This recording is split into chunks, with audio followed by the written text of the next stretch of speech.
l'entrepreneuriat. À la seule différence qu'aujourd'hui, nous allons parler de comment vendre son idée d'entreprise.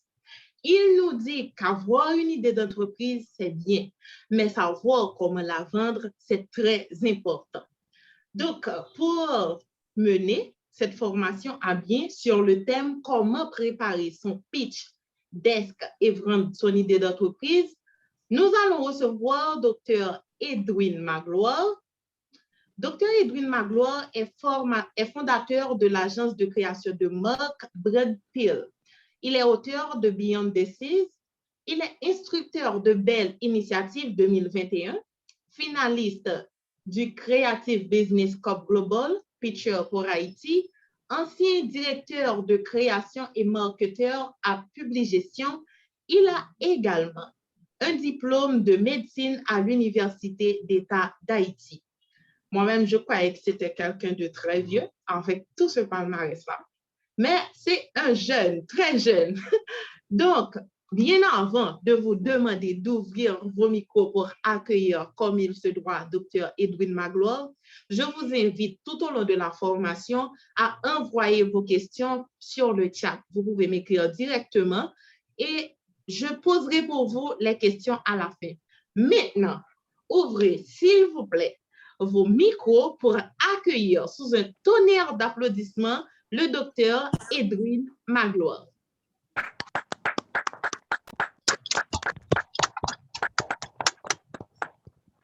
Docteur Magloire, le micro est à vous. Merci beaucoup, Jennifer. Je salue tout le monde, je salue tout le club en entier, surtout Edzer, pour m'avoir fait cette invitation.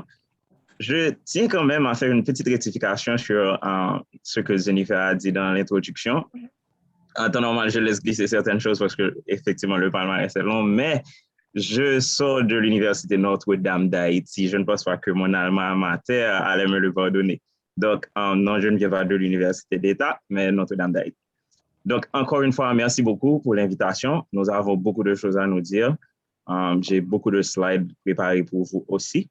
Donc, si vous le permettez, on a d'emblée dans la présentation. Est-ce que je peux déjà partager mon écran, Jennifer? Je vais régler ça une seconde. C'est bon maintenant. All right, thank you.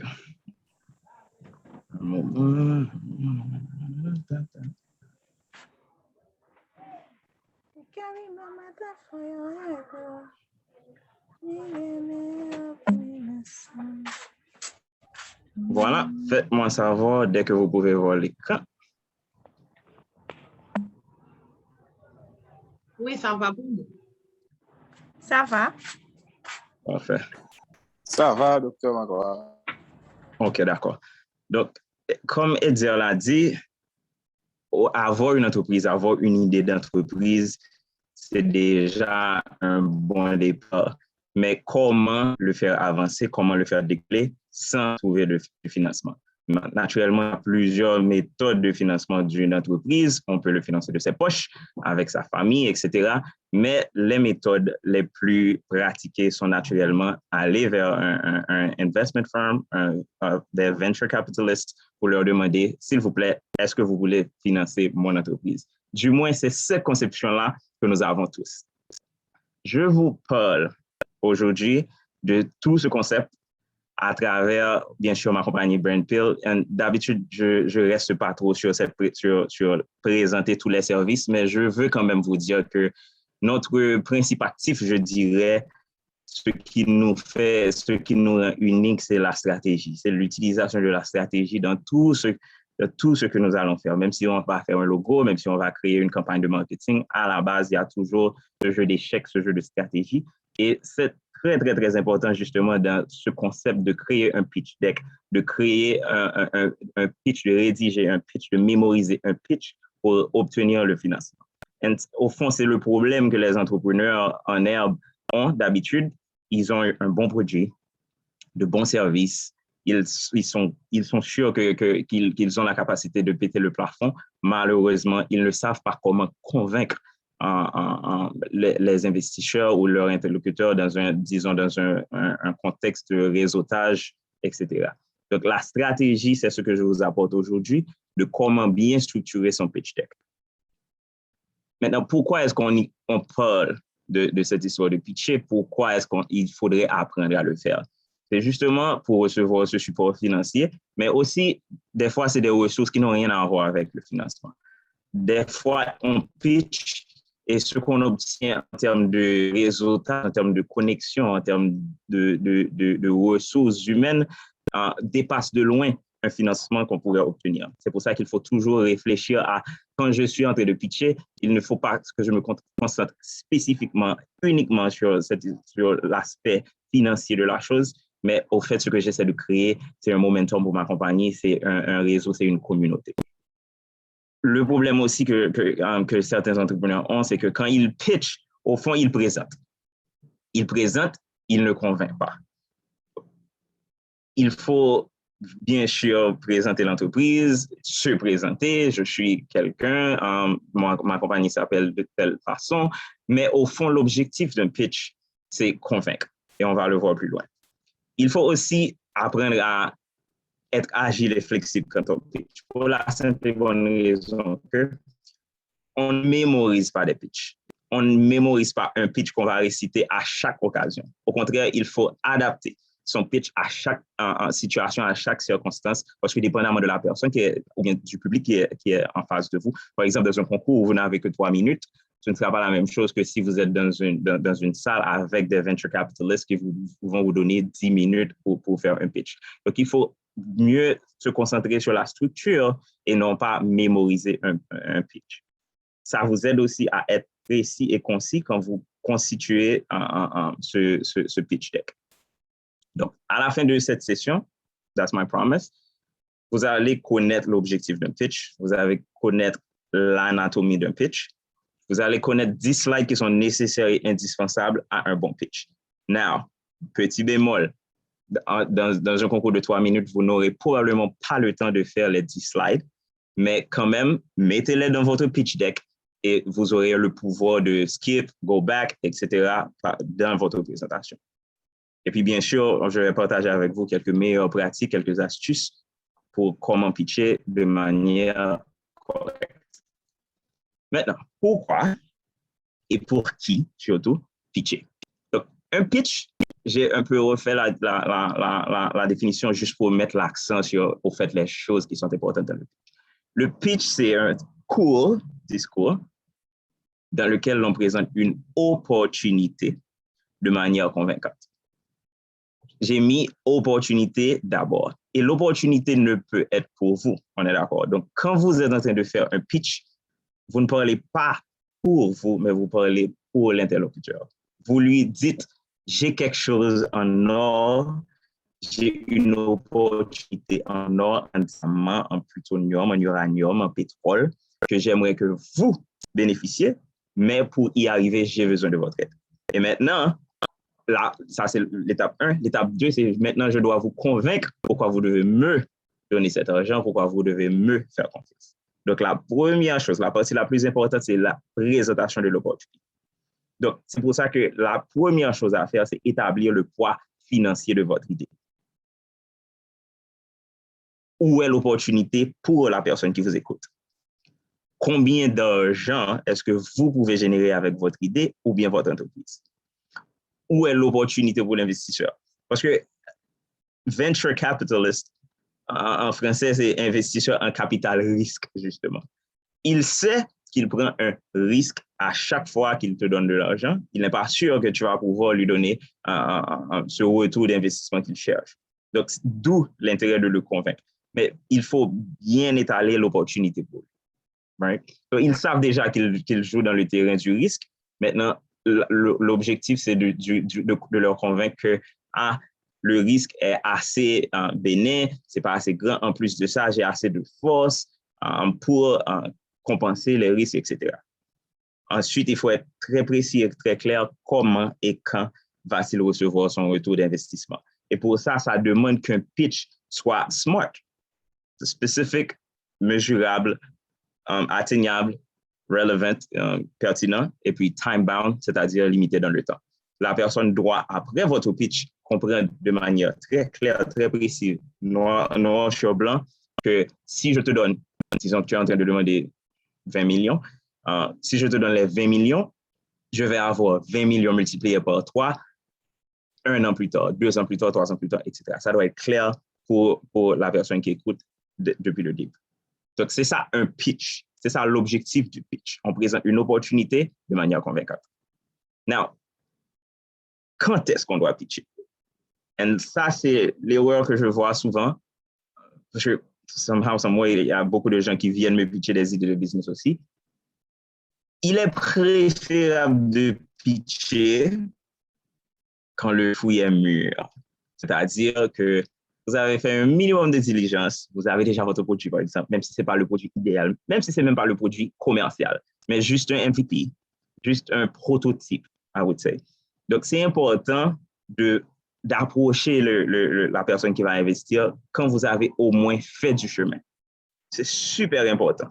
Parce que aller dire à une personne, j'ai une opportunité en or, mais ça va se réaliser en 2035, vous perdez la personne automatiquement. Mais si vous allez trouver la personne et vous lui dites que j'ai une opportunité en or et je pense que dès l'année prochaine, on pourra au moins être en train de rentrer X taux. Donc, la personne est beaucoup plus attentive à ce que vous êtes en train de lui dire. Donc, développez d'abord votre MVP. Le MVP, c'est le Minimum Viable Product. C'est le produit le plus minimal que vous pouvez créer qui va être quand même rentable pour vous. Donc, ayez ça d'abord, le prototype. Right?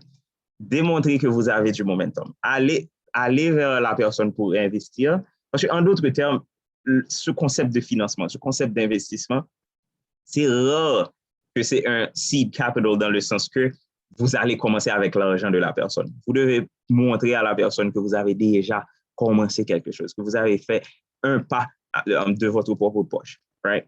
Donc, le plus proche que vous êtes du lancement de votre compagnie, de votre produit, de votre service, c'est mieux d'aller pitcher à ce moment-là. Donc, ça, c'est une petite astuce, pitcher quand le fruit est déjà mûr et que la personne va vous dire, oh, fine. La personne vous donne de l'argent et puis elle sait que bientôt, elle va déjà pouvoir recueillir. Now, les risques du pitch. Parce que beaucoup de personnes pensent que, OK, je vais pitcher mon idée de business, je vais demander $1 million, on va me donner $20 millions, je vais devenir riche, etc. Le jeu est un peu plus différent que ça. Le jeu, au fait, c'est la personne qui va vous donner $20 millions, c'est parce que cette personne a déjà créé des finances pour elle-même en justement mangeant de petites compagnies. Right? Donc, le problème là maintenant, c'est que elle cherche son intérêt, pas nécessairement le vôtre. Donc, quand vous allez pitcher, sachez qu'on pitch en échange d'actions dans la compagnie, par exemple. Si vous demandez $20 millions, c'est toujours en échange d'un pourcentage d'actions dans la compagnie. Personne ne va vous donner $20 millions parce que vous allez sauver le monde, vous allez mettre fin à la faim dans le monde, etc. La personne vous donne de l'argent parce que cet argent va être multiplié par 3, 4, etc. Donc, quand vous allez faire votre pitch, pensez à ça aussi. Pensez au fait que je dois me donner une limite avant même d'entrer dans le pitch. Je sais que je vais pitcher, je vais demander $20 millions pour 20% de ma compagnie. Un exemple, of course. 20% de ma compagnie. Et je sais que quoi que ce soit, que l'investisseur me dise, je ne vais pas dépasser 20%. Parce que la plupart du temps, des gens perdent leur compagnie comme ça. Parce qu'ils sont tellement concentrés sur l'aspect financier, je veux avoir cet argent, je veux avoir cet argent. Ils pitchent, ils gagnent l'argent, mais en échangeant tellement de pourcentage de la compagnie, et même si vous gagnez, vous gardez la majorité, les gens qui ont beaucoup plus d'argent, ils finissent toujours par trouver un moyen de vous mettre dehors, d'acheter vos actions, parce que vous allez vous retrouver dans des situations difficiles, etc. Donc, c'est vraiment important d'avoir une fortitude d'esprit et de vraiment connaître le jeu avant de le jouer. Donc, ça, c'est, disons, un petit avertissement. Maintenant que tout le monde veut pitcher malgré les avertissements, parlons au fait de l'anatomie macroscopique. C'est quoi un pitch en général? Quels sont les éléments qui composent un pitch? Au fait, c'est deux choses. Seulement deux choses constituent un pitch. L'opportunité d'affaires et la solution que vous proposez. That's it. Il n'y a rien d'autre dans un pitch qu'une présentation assez redondante, je dirais, de l'opportunité d'affaires pour l'investisseur et la solution spécifique que vous envisagez. C'est pour ça que je vous dis, pitcher avec audace. Donc, c'est une méthode mnémotechnique pour vous rappeler des composantes du pitch. Opportunité d'affaires et solutions spécifiques envisagées. Maintenant, je vous l'ai dit au début en introduction, la structure est la base. C'est cette structure. Je sais qu'à chaque fois que je vais pitcher, je dois convaincre quelqu'un qu'il va avoir une opportunité d'affaires, de faire beaucoup d'argent, et je dois aussi convaincre à cette personne que la solution que je propose est supérieure à toutes les alternatives qui sont dehors.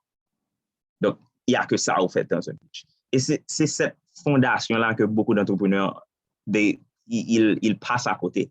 Ils pensent que, bon, je dois donner beaucoup de ci, je dois donner beaucoup de ça, mais au fond, c'est ça. Il faut rester concentré sur présenter l'opportunité d'affaires.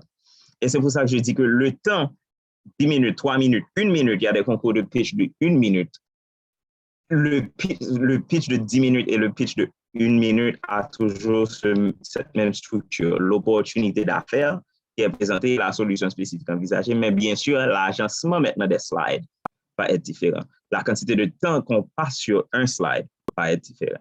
Right?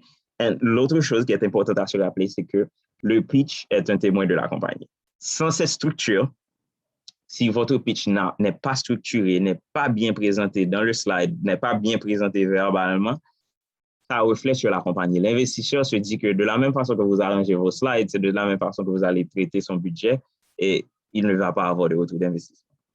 Et vous le perdez automatiquement. Donc, c'est très important l'aspect, je dirais, apparence, l'aspect, alors en d'autres termes, c'est le fond et la forme aussi qui comptent. Maintenant, quand on rentre d'emblée dans l'aspect microscopique, disons ces 10 slides, parlons de ces 10 slides qui sont indispensables et nécessaires à un bon pitch, comment les agencer, comment les créer, comment en tirer un maximum. Naturellement, le slide numéro 1, c'est la première impression. Combien de fois est-ce qu'on peut faire une première impression? Une fois. Donc, c'est super important.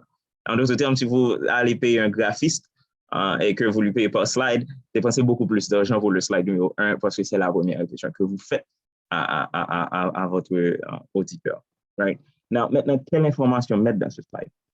D'abord, le nom du présentateur, la personne qui va présenter, le nom des cofondateurs aussi. J'ai un slide spécifiquement pour ça, mais dès maintenant, je vous le dis, il faut mettre l'accent sur les cofondateurs. Un pitcher qui est seul, naturellement, ça peut arriver que cette personne vienne pitcher seule. Mais une personne c'est la personne est la compagnie, ça met beaucoup de doutes sur le succès. Donc, mettez l'accent sur le nom des cofondateurs si vous en avez, et si vous n'en avez pas, faites attention. Le nom du projet, au cas où ce n'est pas encore une compagnie, ce n'est pas encore structuré, etc., ou bien de la compagnie. Ayez un logo, un bon logo de préférence, le lieu où vous êtes en train de pitcher et la date. Now, ce que ça ajoute, c'est ça crée une idée de vous n'êtes pas en train de faire ce même pitch à plusieurs investisseurs à tout bout de champ. Donc, c'est une marque de respect. Vous mettez le lieu où vous allez faire le pitch et la date du pitch. Et maintenant, la chose importante, c'est l'image tape à l'œil. L'image tape à l'œil, ça peut être le prototype de votre produit. Ça peut être la photo d'un client super satisfait. Mais il faut quand même avoir ou bien une image, une photo en groupe de votre équipe, etc., en tenue professionnelle. Mais c'est important d'attirer l'attention de cette première diapositive. Maintenant, quand on va passer au slide 2, il faut entrer d'emblée dans le problème. Parce que l'investisseur et l'entrepreneur en général sait que dès qu'il y a des problèmes, il y a des opportunités. Donc, Si vous venez me dire que vous avez besoin d'argent, c'est qu'il y a un problème à résoudre. Donc, la première chose à me dire, c'est, OK, so quel problème est-ce que vous essayez de résoudre au fond? Donc, dans ce marché que vous essayez soit de pénétrer, soit de capitaliser dessus, c'est quoi les problèmes qui existent? Et là, les problèmes ne doivent pas être subjectifs. Les problèmes doivent être objectifs, les problèmes doivent être quantifiables. C'est pour ça que j'ai mis quantifier le problème. Donc, c'est quoi les problèmes? C'est mieux si vous les hiérarchisez. Le problème majeur est le deuxième problème est Maintenant, combien de personnes souffrent du problème? Et là, on parle de marché. C'est ça la définition du marché. Combien de personnes vont être la cible de votre entreprise? Maintenant, dépendamment, je viens de le dire, tous les slides sont super importants. Mais là, au moment où vous dites que j'ai tant de personnes qui souffrent du problème, l'investisseur peut immédiatement calculer c'est quoi le retour d'investissement qu'il pourrait avoir, dépendamment du prix, bien sûr, de votre service ou bien de votre produit. Mais quand vous dites, voici le problème que j'essaie de résoudre, il y a 100 personnes qui en souffrent. OK? Disons que vous avez un compétiteur qui vient pitcher à ce même investisseur. Il dit, oui, voici le problème que j'essaie de résoudre. Tout le pays en souffre. Bien sûr, cet investisseur va être plus intéressé à la deuxième personne. Parce qu'au fond, quand on parle de marché, le volume importe beaucoup et c'est le volume qui va définir combien d'argent vous allez faire. Et bien sûr, c'est quoi le retour d'investissement pour l'investisseur que vous essayez de convaincre. Combien d'argent allez-vous faire en le résolvant? Vous devez savoir ça d'emblée. En d'autres termes, dès le slide 2, l'investisseur doit savoir, OK, est-ce qu'on est en train de parler d'un petit business, d'un business petit, ou bien d'un business à grand potentiel? Donc, quantifiez le problème, dites c'est quoi le marché, c'est quoi la quantité de personnes qui en souffrent, et c'est quoi l'opportunité d'affaires en termes d'argent, voici combien d'argent vous allez faire vous-même en le résolvant. Et bien sûr, quand vous allez lui dire, je vous offre tel pourcentage de ce revenu, l'investisseur pourra prendre une décision. Slide numéro 3. Vous venez de parler du problème, maintenant il faut proposer la solution. Pour pallier à ces problèmes, pour résoudre ce problème, votre équipe, vous avez proposé telle solution. Maintenant, quelles sont les caractéristiques de cette solution? C'est quoi les fonctions? Sous quelle forme est-ce qu'elle vient? Quels sont les bénéfices d'acheter ce produit ou bien de se procurer ces services? Quels sont les bénéfices rationnels? Right? Quels sont les bénéfices fonctionnels, mais aussi quels sont les bénéfices émotionnels. Et ça aussi, c'est quelque chose que je dois mettre beaucoup l'accent dessus. Beaucoup d'entrepreneurs oublient totalement les bénéfices émotionnels. Il y a beaucoup de gens qui achètent des choses à des prix exorbitants, on dirait. Ce n'est pas pour les bénéfices rationnels. Une voiture, ça va de A à B, du point A au point B. Maintenant, pourquoi il y a des voitures de luxe, pourquoi il y a des Maybach Exelero, pourquoi il y a des Lamborghini? C'est parce que cette personne qui va acheter ce Lamborghini ne va pas l'acheter justement pour des bénéfices rationnels. C'est ni des bénéfices fonctionnels, c'est plus pour les bénéfices émotionnels, de statut, d'appartenance, etc. Donc, il faut quand même y penser. Et quand on est en train de pitcher, quand l'investisseur voit que vous prenez tous ces bénéfices en ligne de compte, et les bénéfices rationnels, et les bénéfices fonctionnels, et les bénéfices émotionnels, cette personne pense d'emblée que vous avez déjà une connaissance sur le marché, une connaissance sur le public cible. En d'autres termes, vous saurez comment l'atteindre, comment communiquer. Maintenant, comment est-ce que vous allez vendre cette solution? C'est clair, il faut être clair avec l'investisseur. Voilà, on l'a créé, ou bien on y a pensé. Voici comment on va l'introduire au marché. Mais là, c'est une proposition. Mais la proposition de la solution ne va pas nécessairement convaincre l'investisseur. C'est pour ça que le slide 4 est là spécifiquement pour convaincre l'investisseur que votre solution est la meilleure. Le slide 4, c'est pour vendre la solution. Maintenant, on rentre directement dans la pratique de la chose. Comment est-ce qu'elle marche, cette solution? Comment est-ce qu'elle fonctionne? Le processus, si c'est un produit, comment est-ce que ça marche, quelles sont les valeurs spécifiques intrinsèques à ce produit, pourquoi est-ce qu'elle est supérieure à celle des compétiteurs? Ou bien des fois, c'est même pas un compétiteur, c'est une alternative. Parce que je le dis souvent, il y a toujours une alternative. Si le problème est assez large, du point qu'elle mérite que quelqu'un vienne avec un nouveau produit, un nouveau service, une nouvelle compagnie, c'est que ce problème a des alternatives que le client potentiel est déjà en train d'utiliser. Maintenant, pourquoi est-ce que notre solution est supérieure non seulement à la compétition, mais aussi à l'alternative que le client potentiel est en train d'utiliser? Quels sont ces dénominateurs non communs? C'est quoi un dénominateur non commun? Le dénominateur commun, c'est les choses que toutes les compagnies ont dans la même industrie. Les deux compagnies de communication en Haïti ont un service de top-up. Donc, ça, c'est un dénominateur commun. Mais qu'est-ce qui rend unique la compagnie A comparativement à la compagnie B? Et c'est ça les dénominateurs non communs qu'il faut connaître, bien sûr, parce qu'il faut, pour pitcher son produit, il faut connaître son produit. Donc, il faut bien connaître son produit, ses services, et savoir aussi qu'est-ce qui les rend unique. Mais non seulement unique, mais difficile à répliquer. Parce que avoir une longueur d'avance, ça aide. Oui, nous sommes les premiers. Oui, mais être premier pour un investisseur, ça ne veut rien dire. Parce que dès que vous sortez, dès que vous êtes sur le marché, d'autres gens vont venir et faire exactement la même chose que vous.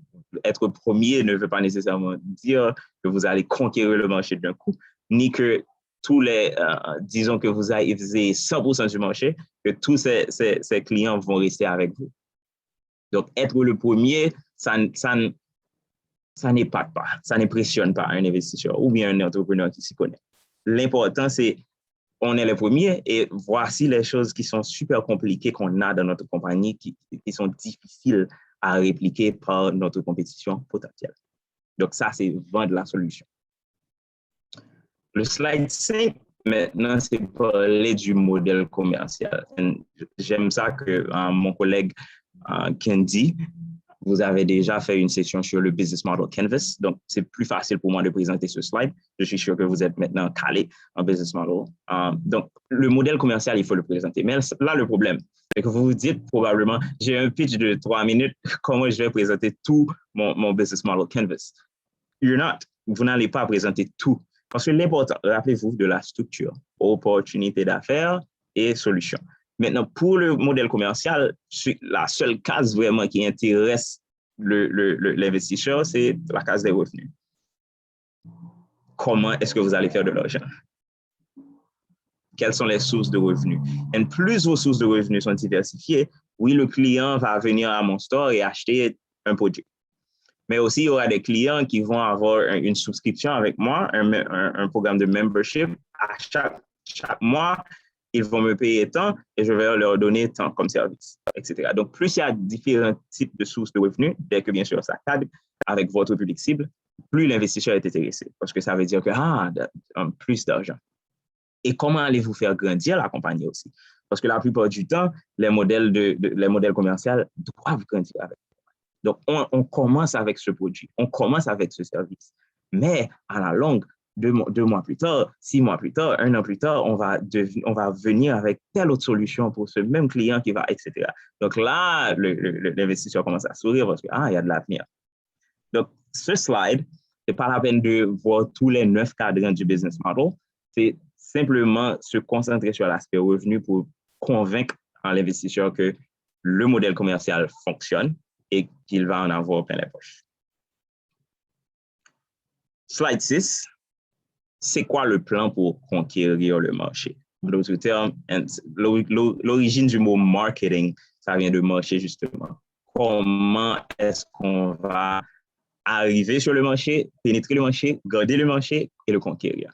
Donc, quels sont les avantages de votre plan marketing? Je vois certaines erreurs aussi quand les investisseurs, quand les entrepreneurs me pitchent leur idée. Ils me présentent leur plan marketing. Fine, c'est bien d'en avoir un. Mais c'est quoi les avantages de votre plan marketing comparativement à un compétiteur, par exemple? Qu'est-ce que vous faites dans votre marketing que votre compétition ne fait pas? Quel trou vide il y a dans le marché que votre compétiteur ne comble pas et que votre plan marketing répond? Right? Donc, c'est super important. Oui, ayez votre plan marketing, mais l'emphase, surtout si vous n'avez que 3 minutes, l'emphase doit être mise sur les avantages de votre plan marketing. Right? Et c'est pour ça que je décourage d'aller sur Internet, de prendre un plan marketing. Il faut être intelligent, il faut être stratégique quand on veut créer un business qui va vraiment créer une rupture sur le marché. Est-ce que vous allez avoir une approche physique, qu'on dit traditionnelle, ou bien une approche digitale? Ou bien sûr, l'idéal, une combinaison des deux. Il faut aussi en parler et bien sûr donner les détails. Comment est-ce qu'on va avoir, parce que c'est pas, beaucoup d'entrepreneurs, quand on leur parle d'approche digitale, ils disent oui, on va avoir un Instagram, un Facebook, un Twitter, un Snapchat, un TikTok, etc., un LinkedIn, etc. That's fine. Mais ça, c'est une présence digitale. Ce n'est pas une stratégie de marketing digital. C'est super différent. Vous pouvez être sur les réseaux sociaux du matin au soir pendant 10 années d'affilée et ne jamais vendre quoi que ce soit. Ou bien vous pouvez vendre, mais en termes de potentiel, en termes de retour d'investissement, ça n'en vaut même pas la peine. Donc, c'est quoi votre approche digitale qui va permettre la conversion? C'est quoi votre approche digitale qui va permettre que quand la personne voit quelque chose sur votre plateforme, elle a envie d'acheter et elle va suivre un processus clair, défini pour qu'elle achète. Donc, c'est ce qu'il faut mettre en Excel. Quels sont les canaux de distribution? Comment est-ce que la promesse que j'ai, je vous promets que je vais résoudre votre problème, comment est-ce que je vais livrer ça?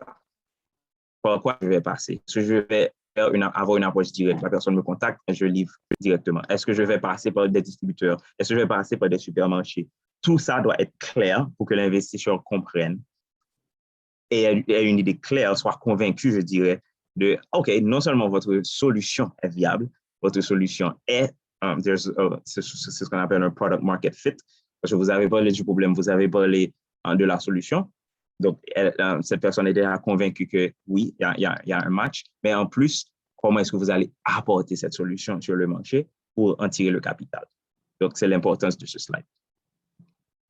Slide 7, maintenant, il faut analyser la compétition. And cette partie est compliquée parce que malheureusement, les études de marché, ça coûte cher.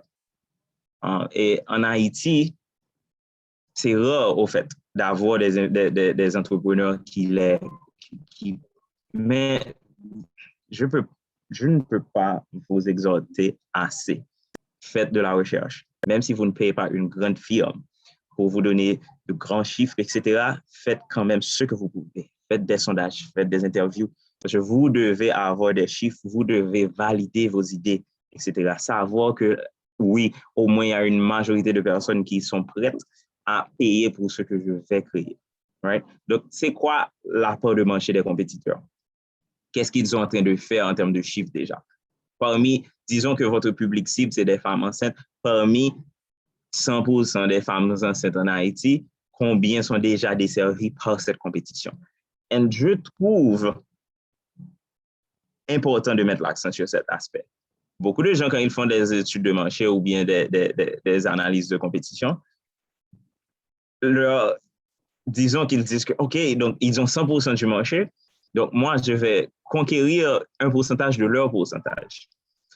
Alors que quand vous êtes en train de penser, il faut combler des vides. En d'autres termes, quelle part de marché n'est pas servie par cette compétition? Où est l'opportunité? L'opportunité, c'est les gens qui ont des problèmes, mais qui n'ont pas encore une personne pour leur dire j'ai cette solution pour toi. Et c'est là que l'argent est. C'est là que la valeur de votre entreprise va venir vraiment. C'est quand vous offrez quelque chose qui n'est pas encore offert. Donc, vous étudiez la compétition, oui, mais pas nécessairement pour rentrer dans une guerre acharnée avec elle, mais au contraire, c'est pour analyser, pour savoir, il y a cette niche qui n'est pas en train de servir. Vous pensez aussi à comment est-ce que l'offre de la compétition est par rapport au vôtre. Bien sûr, quand on dit analyser la compétition, c'est inévitablement une comparaison. Donc, vous devez être honnête avec vous-même, vous dire que, OK, ils ont tel avantage, tandis que moi, j'ai tel avantage. Ils ont telle faiblesse, tandis que moi, j'ai telle faiblesse, etc. Mais il faut présenter ça à l'investisseur, parce que l'investisseur ne va jamais croire qu'il n'y a pas de compétition. Je dis ça souvent aussi. Beaucoup d'entrepreneurs, ils viennent, non, on n'a pas de compétition, on est les premiers, on est totalement innovants, etc. il y a toujours une compétition. Si vous dites à un investisseur, l'investisseur shuts down. Vous perdez l'investisseur parce que l'investisseur pense d'emblée que vous n'avez rien fait de l'effort d'analyser votre compétition.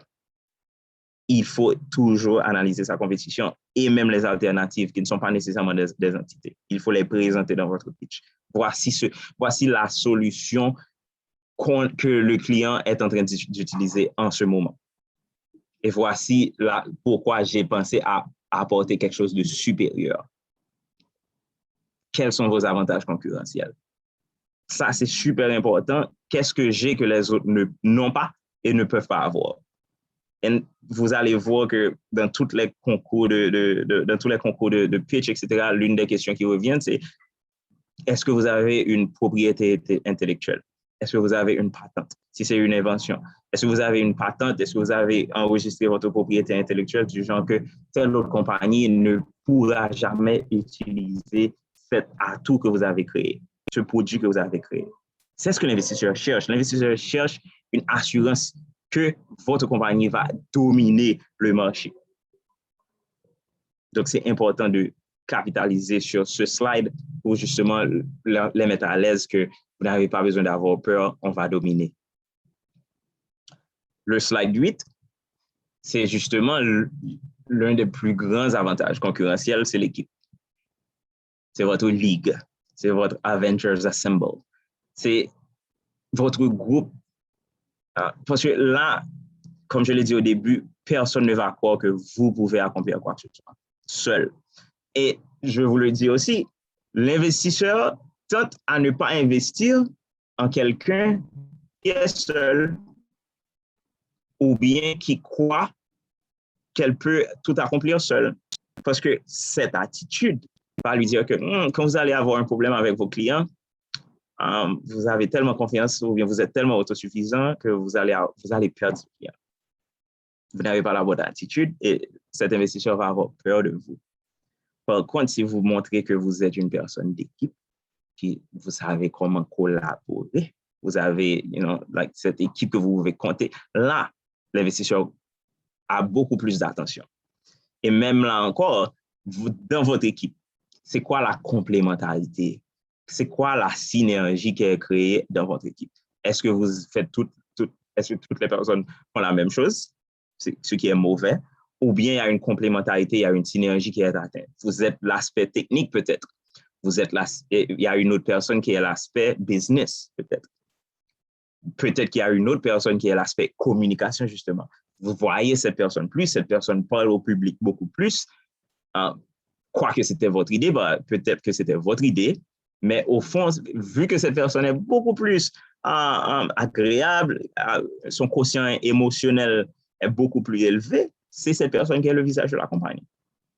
L'investisseur veut cette information. Elle veut savoir que vous avez une équipe sur laquelle compte. Parce que ça peut arriver aussi qu'il y a une expertise que votre solution a besoin, dont votre solution a besoin, mais que vous n'avez pas cette expertise dans votre équipe actuelle. Donc, c'est quoi votre plan de recrutement? Quand est-ce que vous allez recruter une personne et comment est-ce que vous allez recruter une personne pour justement combler cette faiblesse? Et puis, bien sûr, pourquoi c'est vous qui êtes en train de me parler? C'est quoi votre rôle dans l'entreprise? Quelle est l'importance de votre rôle? Qu'est-ce qui va arriver si vous disparaissez demain?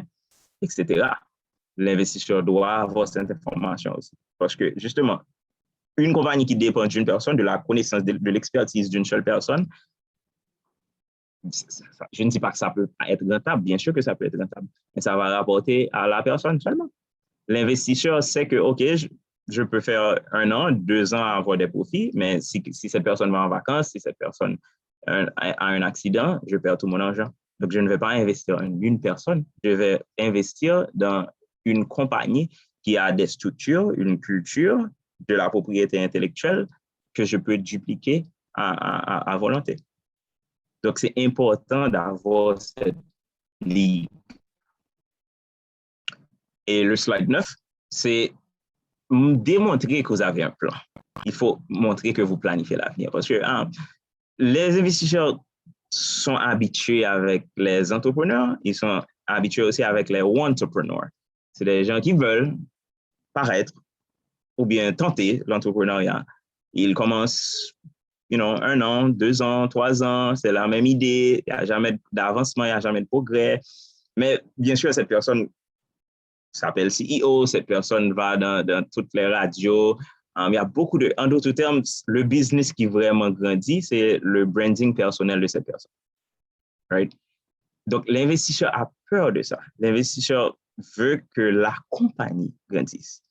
Donc, quand vous lui montrez que vous avez un plan pour l'avenir, que vous avez un plan pour les 3 prochaines années, au moins, of course, et bien sûr, ces plans vont changer et ces plans ne vont pas être à la virgule près, mais vous avez un plan quand même. Quel nouveau service est-ce que vous allez lancer après que vous ayez accompli tel milestone, tel jalon?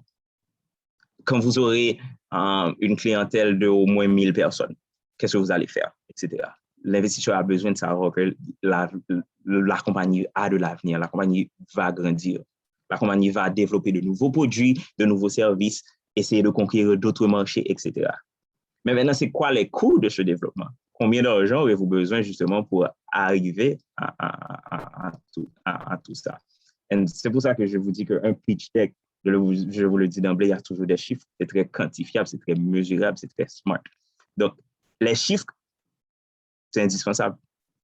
C'est indispensable. Donc, ayez les coûts, ayez le plan pour dire oui, à 3 ans plus tard, on va faire ça, mais voici comment on va le faire. Voici quel équipement on va utiliser. Voici quel nouvel employé qu'on va acquérir, etc. Et pour finir, traction. Le momentum, c'est ce qui intéresse au fond l'investisseur, plus que tous les autres slides. Parce qu'au fond, je veux savoir que vous avez un minimum de validation du public. Vous avez un minimum que votre solution a été validée. Votre solution répond au problème effectivement. Parce que vous pouvez penser que vous avez la solution, vous pouvez penser que vous avez le meilleur produit au monde. Mais si le public ne répond pas, s'il n'y a pas ce product market fit, then ce produit ne vaut rien. Right? Donc, quelles sont vos conquêtes précédentes? Si c'est des concours que vous avez gagnés, si c'est un milestone en termes de nombre de clients, ou bien en termes de revenus, c'est la première fois dans l'histoire de compagnie que vous avez vendu autant, etc. Cette petite chose, cette petite victoire, comme on aime les appeler, elle compte. And, en termes de culture de compagnie, célébrez-les, mais documentez-les aussi.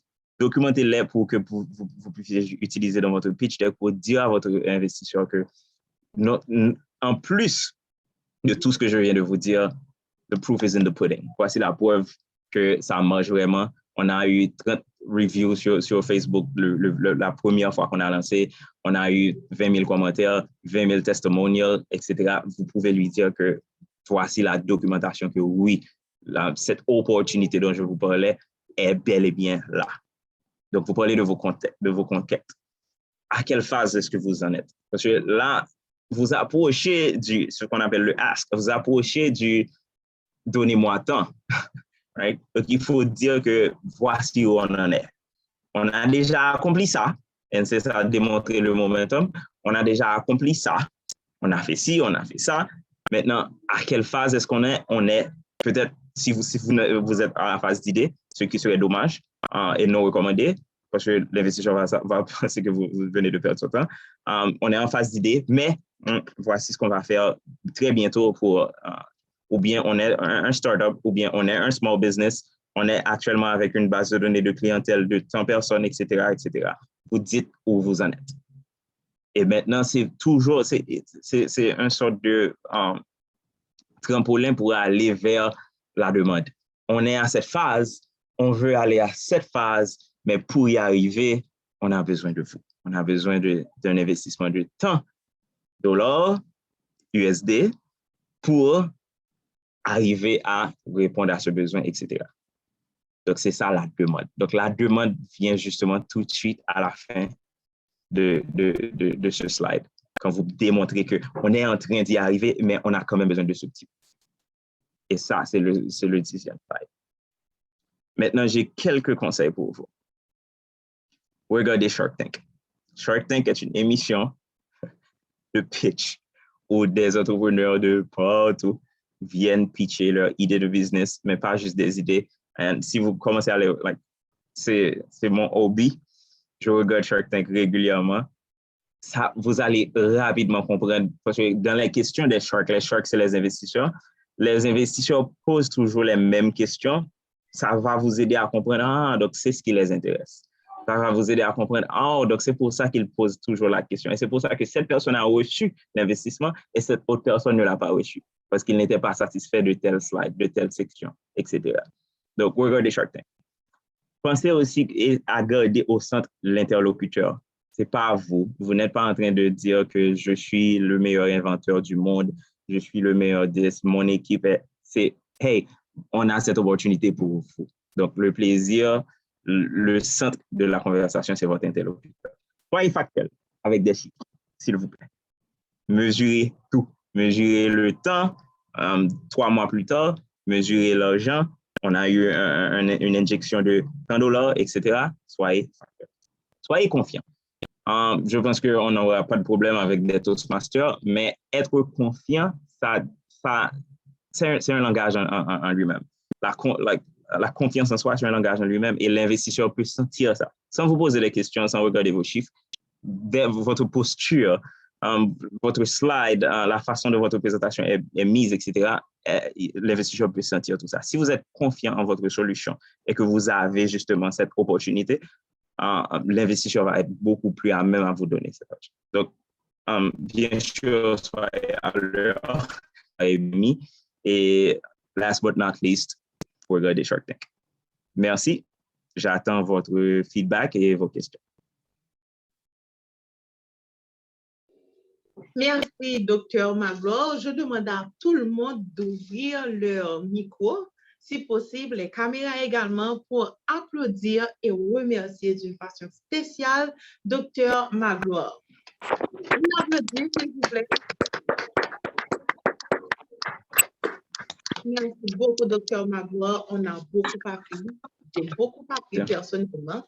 Et j'ai retenu quelques petites choses. Mais bien avant, nous allons passer aux questions parce qu'elles sont nombreuses. Elles sont nombreuses? Oui. La première question est la suivante. Quels sont les slides essentiels qu'on doit passer plus de temps lors d'une présentation? OK.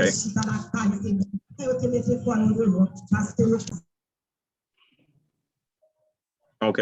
So, je vais vous repartager l'écran et on va regarder un peu quelles slides sont les plus importantes. Let's start dans slide 1. Bien sûr, il faut se présenter, mais là, la plupart du temps, c'est une information qui est déjà connue. Par exemple, si vous êtes dans un concours, avant votre pitch, on vous annonce, on vous dit que maintenant, nous allons accueillir Madame Jessica qui va présenter telle équipe dans leur projet. OK? Donc, ce n'est pas la peine vraiment de rester sur ça si on est super pressé. D'accord? Donc, d'habitude, les pitchers professionnels utilisent le slide 1 au fait pour présenter le slide 2. Donc c'est important de savoir que ça, c'est juste là pour faire cette impression qui, la plupart du temps, it's a gut feeling. C'est juste une impression. C'est pas le contenu en lui-même qui va créer l'impact, mais c'est subconscient, c'est dans le subconscient de l'investisseur que ça ajoute. Right? Donc, slide 1, on peut être minimal sur ça. Quantifier le problème, il faut être clair. Il faut être clair parce que là, c'est les chiffres. Il faut rester. Alors, ce n'est pas une question de rester. Il faut juste être le plus précis que possible, avoir les chiffres de manière claire. Parce que ça, c'est les chiffres. Quand on est en train de quantifier le problème, on dit il y a tant de personnes qui ont besoin de ce service, etc. Donc, il n'y a pas de trop de convincing there parce que c'est justement une quantification. Dans le slide 3, la solution, on avait parlé de proposer la solution et slide 4, vendre la solution. Là, on peut être bref. Voici ce qu'on a concocté dans notre équipe. Ça peut être très bref. Voici ce que c'est. Si c'est un prototype, peut-être vous parlez de ce que c'est, etc. C'est quelle forme, etc. Sous quelle forme est-ce que la solution va venir. Mais le slide 4, qui est vendre la solution, c'est important d'y passer une majorité de temps parce que c'est ça vraiment qui va convaincre l'investisseur de la valeur de votre compagnie. Parce que une compagnie est définie par ce qu'elle fait. Soit un service, soit un produit. des services ou des produits. Mais ce slide, c'est justement dire que voici ce qu'on a apporté sur le marché, voici qui nous sommes. BrandPill is strategy at the end of the day. On fait du design, on fait du packaging, on fait beaucoup de choses, but BrandPill is strategy. So, c'est cette chose-là qu'on est en train de vendre. Donc, c'est slide 4, ça doit être assez clair et on passe un peu de temps pour bien établir la supériorité de son produit par rapport aux alternatives. Maintenant, comme je vous l'ai dit, l'investisseur ne veut pas résoudre la faim dans le monde. D'ailleurs, l'investisseur préfère aller dans l'espace. On veut maintenant savoir combien d'argent est-ce qu'on va rapporter à l'investisseur. Donc, ce slide doit être clair aussi, précis, et la personne doit voir vraiment les sources de revenus. Restez un peu sur les sources de revenus. Ne lui dites pas, on a un produit, on va le vendre à temps. Donc, la personne on va avoir tant de personnes qui vont acheter. Donc, en total, ça va nous donner $1 billion. Ne lui dites pas seulement ça. Parlez des sources de revenus. Certaines personnes vont acheter directement, certaines personnes vont, etc., etc. Parler un peu du lifetime customer value, c'est-à-dire que quand la personne va acheter et réacheter, en d'autres termes, cette personne va passer 10 ans, 30 ans, 35 ans à utiliser vos services. Donc, il y a une valeur qui est associée aussi. Ce n'est pas seulement un achat fixe, un achat ponctuel, mais acquérir un client et puis que ce client reste dans votre compagnie, ça a de la valeur aussi. Donc, restez vraiment, montrez à la personne que vous allez avoir beaucoup d'argent et qu'il va non seulement avoir son retour rapidement, mais il pourra aussi faire d'autres investissements et contribuer et vous avoir dans son réseau pour avoir beaucoup plus d'impact aussi. Slide 6, votre plan marketing inévitable parce que la personne, OK, vous avez ce produit, bravo. Comment est-ce que vous allez, je vous donne un exemple. Vous avez créé ce produit extraordinaire. Right? Mais le pouvoir d'achat de votre public est tellement bas que cette personne ne va même pas pouvoir se payer ce produit. Donc, comment est-ce que vous allez conquérir un marché avec un public cible qui ne peut pas se payer le produit? C'est impossible. Donc, c'est ce slide 6 qui va dire, non seulement j'ai cette solution, mais voici comment on va arriver sur le client potentiel et voici comment on va satisfaire le client potentiel. Analyser la compétition, c'est important aussi. Of course, ne restez pas trop dessus, mais il faut juste faire un comparatif en termes de force et faiblesse. Voici notre cas, voici leur cas. Right? Votre équipe, restez dessus. Restez dessus. Pensez au rôle, pensez aux expertises aussi. On a 7 personnes qui ont un expert en marketing, on a 7 personnes qui ont un expert en technologie, on a 7 personnes qui peuvent coder un site web en 2 heures de temps, n'exagérez pas, etc., pour que la personne comprenne que donc, cette équipe va travailler ensemble et cette équipe va aboutir à un résultat. Soyez clair sur les rôles. Ce n'est pas les noms qui intéressent à l'investisseur, ni ce n'est pas le statut, influencer sur les réseaux sociaux, etc. C'est l'expertise. Qu'est-ce que cette personne va faire dans l'entreprise? Bien sûr, avoir le plan. Bien sûr, je vous l'ai dit, si vous n'avez pas beaucoup de temps, ce n'est pas la peine de rester, juste parce que c'est des projections at the end of the day. Vous ne pouvez pas être sûr de ce qui va se passer dans 3 ans. On a eu Corona, on a eu Pays Loc, on a eu assassinat par-ci, assassinat par-là, kidnapping par-ci, kidnapping par-là. Personne n'aurait pu prévoir ça, prédire ça. Et les chiffres que nous avons actuellement en termes de business, personne n'aurait pu les prévoir. Personne ne les avait dans leur plan, dans leur business plan. That's fine. Mais l'investisseur veut quand même savoir que vous avez au moins un plan que vous allez exécuter. Et puis le slide 10, bien sûr, this is the most important part. C'est le ask, pour y arriver, j'ai besoin de temps. Et voici pourquoi j'ai besoin de ce temps. Voici ce que je vais faire avec cet argent, etc. Donc, c'est ça. En d'autres termes, au fait, tous les slides sont importants, unfortunately. Mais ça va dépendre de la situation, de la circonstance, et puis tu vas savoir exactement sur quoi mettre l'accent, dépendamment de la personne à laquelle tu parles. Merci, Dr. Magloire. La seconde question est la suivante. Par exemple, dans un pays comme Haïti, où la situation économique est instable, sur quels facteurs comme KPI on peut se baser pour essayer de convaincre nos investisseurs qu'ils sont à couvert? Chaque entreprise, chaque produit chaque service a ses propres KPI. C'est la même réponse que pour les business plans. Dans les pages sur Internet, prendre des KPI, au fait, pour ceux qui ne savent pas, un KPI, c'est, actually, il n'y a pas de KPI, c'est KPI, Key Performance Indicator. Disons que c'est en français, je les appelle des métriques.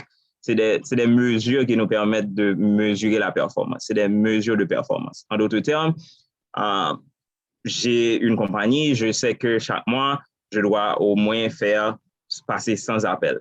Ça, c'est un Key Performance Indicator. Si ce mois-ci, j'ai fait seulement 50 appels, je sais que ma performance a diminué. Si le mois prochain, au lieu des 100 que je m'étais fixé comme objectif, j'ai réussi à faire 200 appels, then je sais que ma mesure de performance est à la hausse et que j'ai fait du bon boulot et que je peux me payer quelque chose as a reward. Right? Donc, la performance, et c'est pour ça que c'est une mesure de performance, donc ça va dépendre.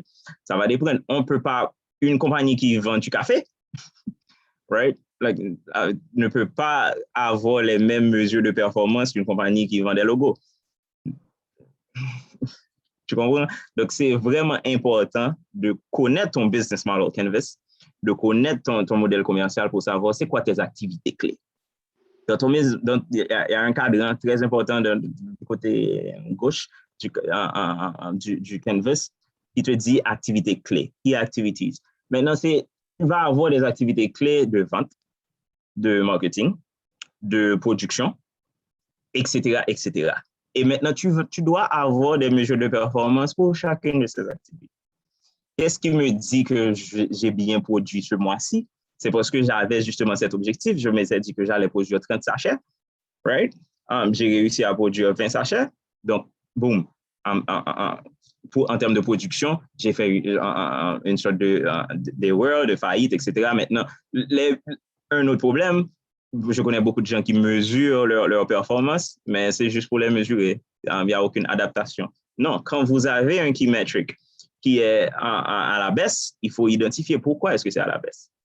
Et quand c'est à la hausse, il faut identifier aussi qu'est-ce que j'ai fait qui m'a permis d'avoir beaucoup plus cette fois-ci et comment est-ce que je peux répéter ce même processus. Donc, pour faire court à ta réponse, il n'y a pas de tchala, vraiment, excusez le terme médical. Il n'y a pas de tchala vraiment pour les KPI. Il faut connaître ta compagnie, il faut connaître les activités que tu fais pour tes opérations spécifiquement, comment tu fais ton marketing, comment tu fais ta vente, etc. pour maintenant savoir c'est quoi les mesures de performance pour ta compagnie. Il ne faut jamais comparer non plus parce que chaque compagnie est différente. Merci, Dr. Magloire. Est-ce que la personne au niveau du chronométrage peut nous dire combien de temps qu'il nous reste? Il nous reste très peu de temps. Je pense qu'on peut prendre jusqu'à deux autres questions. Deux autres questions? OK, nous allons essayer d'être un peu plus bref au niveau des réponses. Mais il y a tellement de questions, donc je vais être obligée de choisir. Je suis désolée. Donc, la première personne a posé, OK, on a déjà posé cette question. Maintenant, pourquoi les investisseurs n'accordent pas de financement aux personnes qui sont seules? Est-ce qu'il est possible pour une seule personne d'entreprendre un projet? C'est une seule question à deux volets. Bon, qui suis-je pour dire que c'est impossible? Parce que, avec la volonté, on a abouti à tout. Et on a eu des cas d'assez génie, de grands génies dans notre histoire, et notre histoire contemporaine et des histoires passées. Il y a beaucoup de gens qui sont des géants, etc. Mais c'est des exceptions. C'est pour ça qu'on les appelle des génies. C'est pour ça qu'on les appelle des multipotentialistes, etc. C'est rare, en d'autres termes. Maintenant, si tu étais un investisseur, tu allais capitaliser sur quoi? Parce qu'au fond, on les appelle des investisseurs capital risque. En termes de risque, qu'est-ce qui est beaucoup plus risqué? Une équipe solide, bien fondée, avec une complémentarité et une synergie d'expertise versus une personne qui peut-être parle bien, peut-être t'a convaincu dans un pitch, etc. Mais au fond, tu ne sais pas si cette personne va réussir vraiment. Donc, je ne vais pas dire que non, cette personne ne peut pas, mais c'est beaucoup moins risqué pour l'investisseur de miser sur une équipe. Merci, Dr. Magloire. Donc, la dernière question. Pitcher, c'est risquer de se faire voler ses idées. Non, on va prendre deux dernières questions. Pitcher, c'est risquer de se faire voler ses idées. Quelles sont les informations qu'on ne doit pas partager avec ses investisseurs?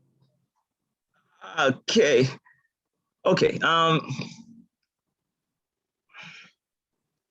Est-ce qu'on vole des idées, là? En tout cas, pour l'investisseur, ce qui compte, c'est l'exécution.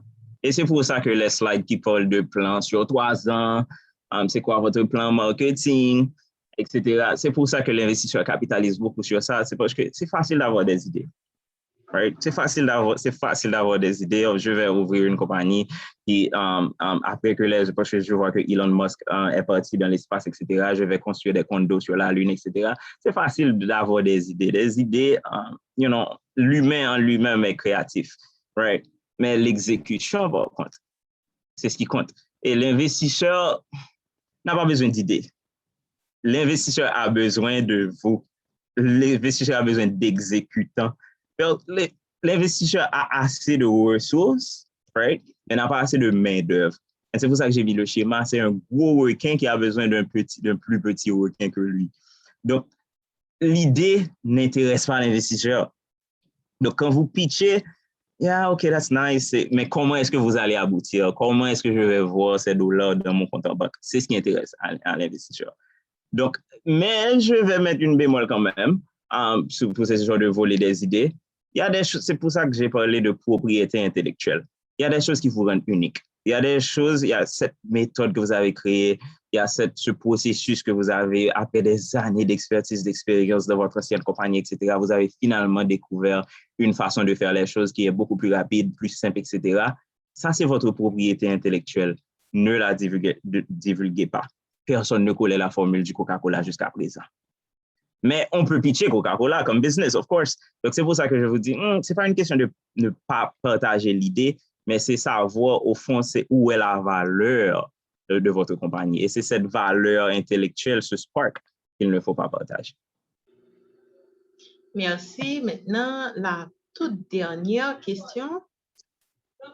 Concernant le plan sur les 3 premières années, étant donné qu'on débute, les premières années sont généralement les années les plus difficiles. Comment présenter les pertes des premières années? Est-ce que pour convaincre, on ne doit pas toucher ces pertes sur ces premières années? Est-ce qu'on ne doit pas toucher ces pertes? Oui, c'est ça la question. Je n'ai pas compris. Toucher ces pertes. What does that mean? Est-ce que Robert Sylvestre est là? Donc, on prend une autre question. Yeah, and of course, je pourrais quand même lui répondre en dehors de la présentation. D'accord. Donc, la dernière question, c'est: vous avez spécifié pour le slide 10 qu'il faut des conquêtes, à savoir le chemin déjà parcouru et non présenté, l'idée de l'entreprise, l'idée d'entreprise. Est-ce que cela voudrait dire qu'il ne serait pas recommandé ou qu'on ne peut pas pitcher son entreprise afin de la lancer? Sinon, comment obtenir le capital de départ quand on est fauché? Yeah, c'est délicat. Merci pour la question. Superbe question en passant. Equity. Quand vous pitchez, l'investisseur vous donne de l'argent en échange de quelque chose qu'on appelle equity, des actions. Right? Mais il y a quelque chose qui s'appelle aussi sweat equity, c'est-à-dire des actions de sueur qui il n'y a aucun rapport avec l'argent. Vraiment, c'est indispensable, inévitable. L'investisseur va vous demander qu'est-ce que vous avez fait. Et si votre réponse est je suis fauché, je n'ai rien fait, then vous n'êtes pas un entrepreneur. Comprenez le contexte. Si vous êtes devant un investisseur potentiel, vous devez être un entrepreneur aussi. Right? Si votre réponse est j'ai encore rien fait parce que je suis fauché, vous avez au moins parlé à un ami, vous avez au moins constitué une équipe, vous avez au moins penser à faire. On n'a pas besoin d'argent pour faire un plan d'affaires. On n'a pas besoin d'argent. Il y a beaucoup de choses que vous pouvez faire sans argent. Et l'investisseur va regarder sur cette diligence, justement. Qu'est-ce que vous avez pu faire sans rien que vous allez pouvoir dupliquer quand je vous donne? Parce que si vous n'avez jamais eu d'argent dans votre vie, personne ne va vous donner des millions de dollars à gérer. Right? So, c'est super important que vous commenciez tôt. Commencez tôt et commencez avec ce que vous avez. Et je suis toujours émerveillé, impressionné par des gens qui viennent me trouver et qui ont commencé avec des choses tellement petites, des choses tellement ridicules et qui on est en train de se dire, oh, vous avez pu créer tout ça à partir de rien du tout. Commencez à partir du rien du tout que vous savez. Moi, j'ai commencé avec mes 2 doigts parce que je savais dessiner. OK, je faisais des petits Pokémon, des petits Digimon, etc. Et puis avec ça, j'ai transitionné dans le graphisme. Like mon premier chèque, mon premier dollar US, je l'ai fait parce que j'avais dessiné un petit dessin. Donc, commencez avec ce que vous avez, mais ne dites jamais à un investisseur que je suis fauché, j'ai rien, c'est à toi de me donner des millions et puis je vais utiliser un argent que j'ai jamais géré, mais je vais utiliser cet argent pour le dupliquer et pour toi et pour moi. Ça va pas se passer. La connaissance, c'est partager le savoir qui nous fait grandir, nous a dit Olivier Lorquet. Au nom de tout le monde, au nom de l'assistance, au nom de Toastmaster Edzer Luchel, je vous remercie, Dr. Magloire, et je demande à l'assistance d'ouvrir leur micro pour applaudir et remercier Dr. Edwin Magloire, qui ce soir a décidé de partager avec nous un bout de ses connaissances. Vous pouvez ouvrir vos micros. On applaudit, s'il vous plaît. Merci, Dr. Edwin. Merci, Dr. Magloire. Et merci à toutes les personnes qui ont posé des questions. Madame la huissière ou Toastmaster Edzer Luchel, le micro est à vous. Merci à toi, la Toastmaster Jennifer Jean-Pierre. Mesdames, Messieurs, aidez-moi vraiment à accueillir la modératrice du jour, la Toastmaster Jennifer Jean-Pierre. Sous vos chers applaudissements, s'il vous plaît. Je dois aussi remercier Dr. Edwin Magloire pour cette si belle présentation. Et moi-même qui ai l'habitude de faire du PGEC, j'ai beaucoup appris dans ta présentation. Vraiment, merci. Merci à toi, Dr. Edwin Magloire. Je pense que l'assistance aussi est satisfaite. Donc, je peux ajouter quelque chose? Oui, Jennifer.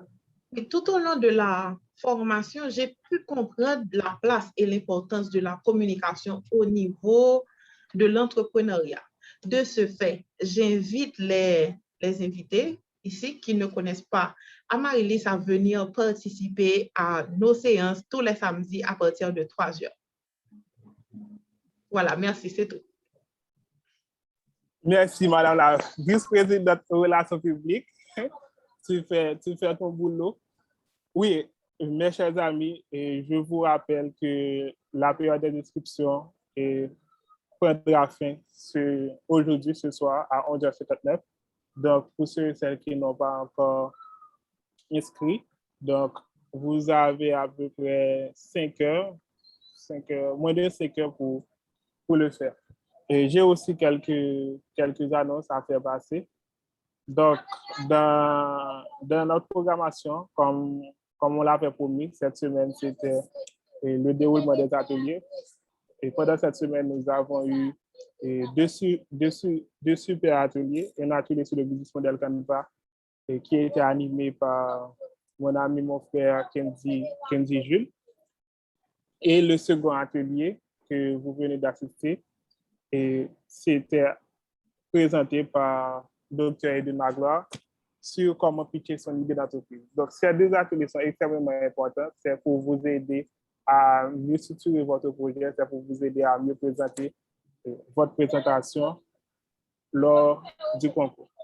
Donc, la période des soumissions des projets commence dès demain, commence dès aujourd'hui même, aujourd'hui 26, et vous avez jusqu'à 29 août. Donc, 29 août prochain, ce sera la fin de la période des soumissions. Et la période des soumissions pour vous les candidats. Et pendant la période du 30 août au 2 septembre, ce sera la période du tri pour les 7 meilleurs candidats. Donc, nous avons un jury pour la première phase. Ce jury est composé de la Toastmaster Evadie Daniel du Club Phare, du Toastmaster Carl-Henri Lacrec et aussi de Kenzie Jules, l'entrepreneur Kenzie Jules. Donc, ce jury composé de 3 membres va analyser vos différents projets. À noter que votre projet doit être présenté sur un slide qui ne dépasse pas 12, sur un PowerPoint, sur un document PowerPoint qui ne dépasse pas 12 slides. Donc, la publication des résultats se fera pour 2 septembre prochain. Et comme vous le savez déjà, la finale est prévue pour le dimanche 5 septembre à compter de 11 h. Donc, pour la finale, nous avons déjà la confirmation depuis près de 2 semaines, la confirmation de Jeremy comme membre du jury, le Toastmaster et Pierre Agnan aussi sera partie du jury. Donc, et les autres noms vont arriver juste après. Quel autre message que je dois partager? Oui, OK. La finale, vraiment, oui. La finale, c'est pour 5 septembre. Vraiment, merci à chacun de vous d'avoir pu assister à cet atelier. Vraiment, merci à toi, Dr. Edwin Magloire, pour cette si belle présentation. Et je ne peux pas terminer cet atelier sans remercier nos différents partenaires. Sans eux, le concours ne pourrait être pas possible. Donc, je remercie et je peux commencer par Brainpill. Je remercie Brainpill pour son partenariat. Donc, je remercie Dr. Edwin Magloire quand je lui ai parlé du concours et il l'a pris à bras ouverts. Donc, vraiment, merci à Brainpill. Merci à toi, Dr. Edwin Magloire. Je dois aussi remercier Ref Haïti pour son support au concours. Je dois aussi remercier Transversal Learning et Transversal Group, le groupe Transversal Learning. Donc, je vous encourage à visiter le site de Transversal Learning, à visiter leur site transversallearning.com, à connecter avec eux sur les réseaux sociaux. Faites de même pour Ref Haïti, allez visiter refhaiti.com et connecter avec eux sur les réseaux sociaux. Et comme vous savez déjà, ce concours est aussi réalisé sous le partnership de Space & Digital. Donc, je vous remercie, mes chers partenaires, pour votre collaboration. Et je pense que j'ai touché tous les points. Donc, merci à vous d'avoir assisté à cet atelier. Et je mets fin officiellement à cet atelier et on reste en contact sur nos différents points. Bonne soirée tout le monde. Merci Edwin Magloire. Merci Dr. Edwin Magloire. Merci à toi, Jennifer Jean-Pierre. Bonne soirée tout le monde.